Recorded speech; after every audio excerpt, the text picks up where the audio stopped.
Halo semuanya, jadi kali ini kita akan bahas mengenai perilaku seks pranikah pada remaja.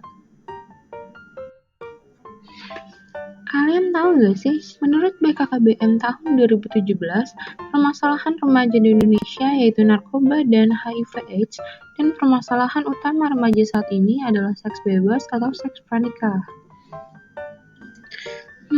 Jadi apa ya seks pranikah itu? Yuk kita bahas. Nah, perilaku seks pranikah adalah hubungan seksual yang dilakukan oleh orang-orang yang belum menikah atau tanpa ikatan. Bisa diartikan juga, perilaku seksual pranikah menurut Sarwono tahun 2010 adalah tingkah laku yang berhubungan dengan dorongan seksual bersama lawan jenis maupun sesama jenis yang dilakukan sebelum adanya tali perkawinan yang sah, baik secara hukum maupun secara agama. Jadi, siapa ya remaja itu? Kira-kira kalian termasuk nggak nih ke dalam usia remaja? Ya, langsung aja kita bahas. Menurut WHO, remaja adalah penduduk dalam rentang usia 10-19 tahun. Menurut Peraturan Menteri Kesehatan Republik Indonesia Nomor 25 Tahun 2014, remaja adalah penduduk dalam rentang usia 10-18 tahun. Dan menurut Badan Kependudukan dan Keluarga Berencana atau BKKBN, rentang usia remaja adalah 10-24 tahun dan belum menikah.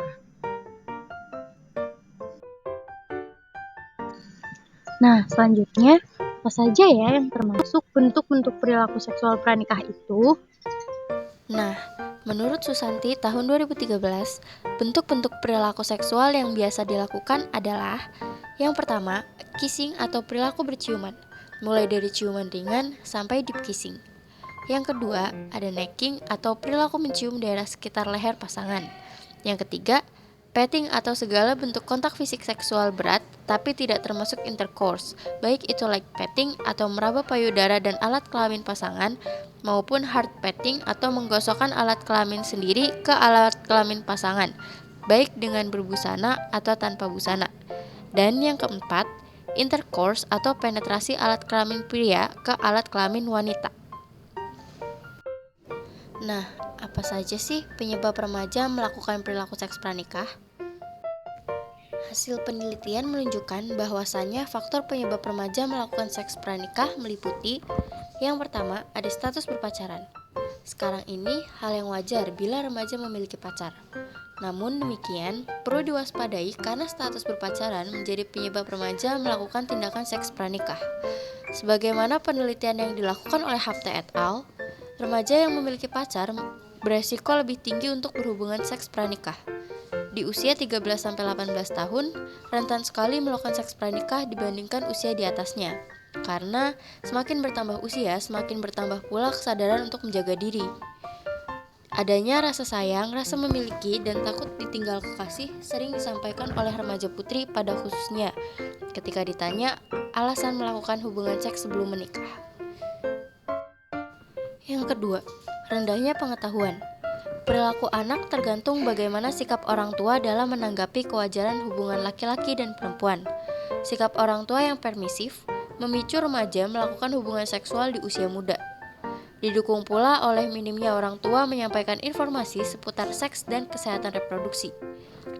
Hal ini disebabkan pembicaraan mengenai seksualitas masih dianggap tabu, sehingga penyampaian informasi mengenai kesehatan reproduksi dan seksualitas tidak terpenuhi. Peran orang tua yang tidak maksimal dalam mengawasi dan memberikan pendidikan seksual pada anak menyebabkan remaja menjalin hubungan menyimpang dengan lawan. Yang ketiga, terpapar pornografi. Dalam Nababan dan Dachunha, faktor paling dominan yang membuat remaja melakukan seks pranikah adalah menonton pornografi. Berbagai macam informasi yang tersedia di media massa membutuhkan sikap selektif dari orang yang membacanya. Sayangnya, sebagai remaja yang menginginkan informasi instan, mereka cenderung mudah terpengaruh dengan mengabaikan kebenaran sumber serta norma dalam masyarakat. Lemahnya pengawasan orang tua juga menyebabkan remaja lebih leluasa mengakses situs porno di gadget yang dimilikinya. Yang keempat, pengaruh teman sebaya. Interaksi yang lebih intens dengan teman sebaya menjadikan remaja mudah mengikuti perilaku kelompok bermainnya sebagai upaya agar diterima. Pengaruh teman sebaya sebagai penyebab seks pranikah juga diungkapkan oleh Wijaya et al. Yang menunjukkan hasil bahwa teman sebaya berpengaruh pada aspek kognitif, emosi, hingga informasi yang diterima oleh remaja. Nah, yang terakhir, yang kelima, yaitu rendahnya pengetahuan. Pengetahuan akan kesehatan reproduksi adalah hal yang wajib diketahui dan dipahami oleh remaja sebagai pelindung dari perilaku seks pranikah. Pengetahuan yang baik akan membentuk sikap positif terhadap aktivitas seks yang dilakukan. Penyebab remaja melakukan tindakan seksual pranikah karena rendahnya pengetahuan akan kesehatan reproduksi dan seksual yang diikuti dengan sikap seksual remaja yang negatif. Lalu, apa saja ya dampak yang ditimbulkan dari seks pranikah itu sendiri? Yang pertama, hamil di luar nikah. Yang kedua, depresi atau menyesal dan menyalahkan diri sendiri. Dan yang ketiga, dikucilkan dari pergaulan.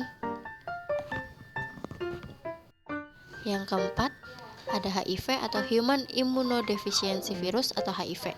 Adalah virus yang menyerang sel darah putih di dalam tubuh atau limfosit, yang mengakibatkan turunnya kekebalan tubuh manusia. Acquired Immune Deficiency Syndrome atau AIDS adalah sekumpulan gejala penyakit yang timbul karena kekebalan tubuh yang menurun dan disebabkan oleh infeksi HIV. Akibatnya, ketika seseorang sudah terjangkit AIDS, maka akan semakin mudah terserang infeksi lainnya yang dapat memicu terjadinya komplikasi penyakit lainnya.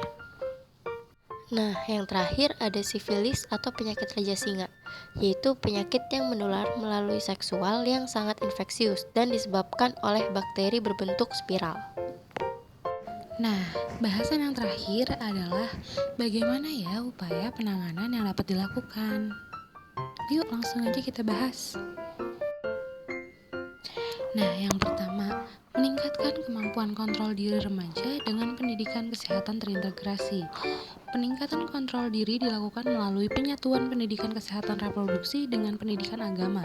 Diharapkan materi kesehatan dan agama dapat mencegah seks pranikah karena dorongan seksual pasti akan dirasakan oleh setiap individu pada fase remaja. Nah, upaya penanganan yang kedua adalah intervensi lain melalui model IMB, Information, Motivation, and Behavior Skill. IMB bertujuan untuk meningkatkan keterampilan, motivasi, dan informasi seputar kesehatan reproduksi dan seksualitas. Hal ini dikarenakan penyebab remaja melakukan seks kebanyakan karena kurangnya informasi ataupun cukup informasi tapi tidak tahu cara mengendalikan dorongan seksual yang muncul. Lalu, upaya penanganan yang terakhir adalah dengan pelatihan remaja menjadi konselor sebaya. Telah diuraikan pada faktor penyebab seks pranikah bahwasannya remaja melakukan seks beresiko dikarenakan terpengaruh oleh teman sebayanya.